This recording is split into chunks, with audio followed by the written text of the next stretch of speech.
As we complete a turn here on the river, you can see Parliament now once again over on the left-hand side. And of course, the three towers that compose the building.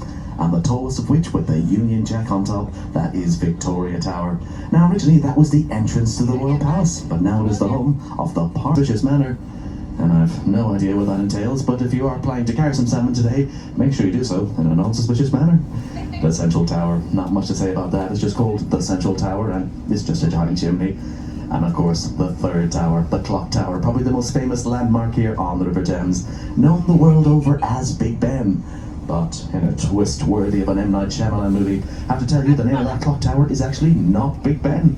It's actually called Elizabeth Tower. But don't worry, everyone in London still calls it Big Ben, and you ask any Londoner where Elizabeth Tower is, they'll just look at you blankly. But that's also because Londoners don't like it when strangers talk to them.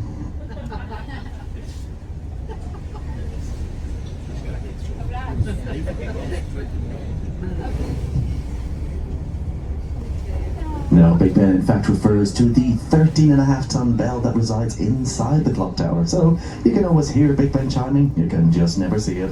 And apparently it is named after Sir Benjamin Hall, a very large, very round, very loud man who, well, wasn't very nice to his workers.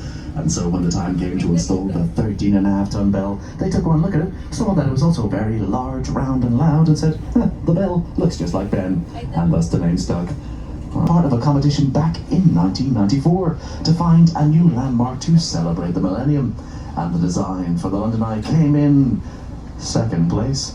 That's right, it was a silver medal for the London Eye, but British Airways loved the design so much, they commissioned £74 million for its construction. But don't feel too badly for them. They did make that money back in 2 years. And it is the world's largest cantilevered observation wheel. Now, that word salad means that it's only supported and lasting for 5 years, but well, here we are, 26 years later, and it's still standing strong.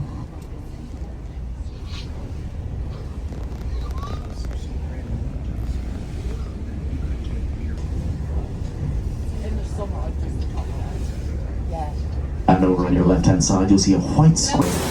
When this opened in 1819, its clientele included the likes of Charlie Chaplin and Marilyn Monroe. But nowadays, the likes of Justin Bieber and Taylor Swift make it their home whenever they visit London. And whether you may be staying in lodgings or accommodation this evening, but if you fancy a little bit of an upgrade, you can get yourself a royal suite at the fancy sum of £18,000 per night. And that's with a 3-night stay.